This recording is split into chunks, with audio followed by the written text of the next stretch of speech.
श्री गणेशाय नमः। सभी को राधे राधे।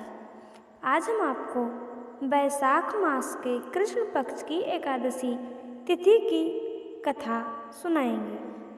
वैशाख मास की कृष्ण पक्ष की एकादशी तिथि को वरुथनी एकादशी का व्रत रखा जाता है। इस दिन भगवान मधुसूदन के स्वरूप की उपासना की जाती है और वरुथनी एकादशी व्रत की कथा का श्रवण किया जाता है। वरुथनी एकादशी सौभाग्य देने, सब पापों को नष्ट करने तथा मोक्ष देने वाली है। वरुथनी एकादशी का फल 10,000 वर्ष तक तप करने के बराबर होता है। कुरुक्षेत्र में सूर्य ग्रहण के समय एक मन स्वर्ण दान करने से जो फल प्राप्त होता है वही फल वरुथनी एकादशी के व्रत करने से मिलता है। शास्त्रों में अन्नदान और कन्यादान को सबसे बड़ा दान माना गया है। वरुथनी एकादशी के व्रत से अन्नदान तथा कन्यादान दोनों के बराबर फल मिलता है। इस व्रत के महात्म को पढ़ने से 1000 गोदान का फल मिलता है। इसका फल गंगा स्नान के फल से भी अधिक है। वरुथनी एकादशी के दिन खरबूजा का दान करना चाहिए। वरुथनी एकादशी की विधि इस प्रकार है। व्रत के दिन प्रातःकाल स्नान करके साफ सुथरे कपड़े पहने। इसके बाद घर के मंदिर की सफाई करके दिया जलाएं। अब भगवान विष्णु को शुद्ध जल या गंगा जल से स्नान कराएं और उन्हें नए वस्त्र धारण करवाएं। अब भगवान विष्णु की विधिवत पूजा अर्चना करें। भगवान नारायण की मूर्ति पर तुलसी, दूर्वा, बिल्वपत्र और समी पत्र अर्पित करें। इसके बाद विष्णु जी को केला, हलवा और खीर का भोग लगाएं। विष्णु जी की आरती के साथ पूजा का समापन करें। एकादशी के अगले दिन अपना व्रत खोलें। वरुथनी एकादशी की व्रत कथा इस प्रकार है।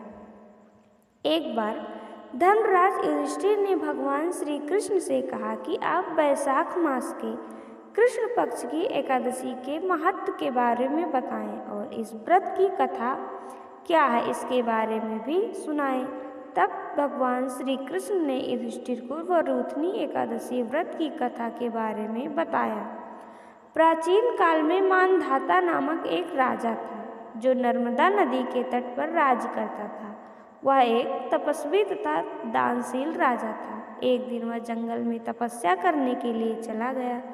वह जंगल में एक स्थान पर तपस्या करने लगा। तभी वहाँ एक भालू आया और राजा मानधाता के पैर को चबाने लगा, लेकिन राजा तपस्या में लीन रहा। भालू राजा को घसीटने लगा और जंगल के अंदर ले जाकर चला गया। भालू के इस व्यवहार से राजा बहुत डर गया था। उसने मन ही मन भगवान विष्णु से रक्षा की प्रार्थना की। भक्त की पुकार सुनकर भगवान विष्णु वहाँ प्रकट हुए और भालू को मारकर राजा के प्राण बचाए। भालू ने राजा पर पैर खा लिया था। इससे राजा बहुत दुखी था। तब भगवान विष्णु ने उसे कहा कि तुम दुखी मत हो, इसका एक उपाय है। तुम मथुरा में वरुथनी एकादशी का व्रत करो।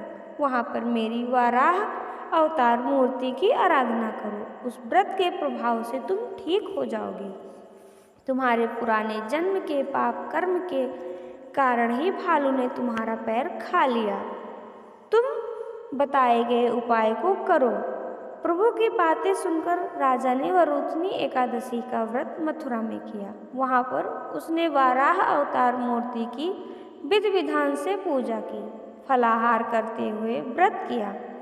वरुथनी एकादशी व्रत के प्रभाव से राजा फिर से सुंदर शरीर वाला हो गया। मृत्यु के पश्चात उसे स्वर्ग की प्राप्ति हुई। इस प्रकार से जो भी वरुथनी एकादशी व्रत रखता है उसके पाप नष्ट हो जाते हैं और उसे मोक्ष की प्राप्ति होती है। जय जय श्री राधे। राधे राधे श्याम।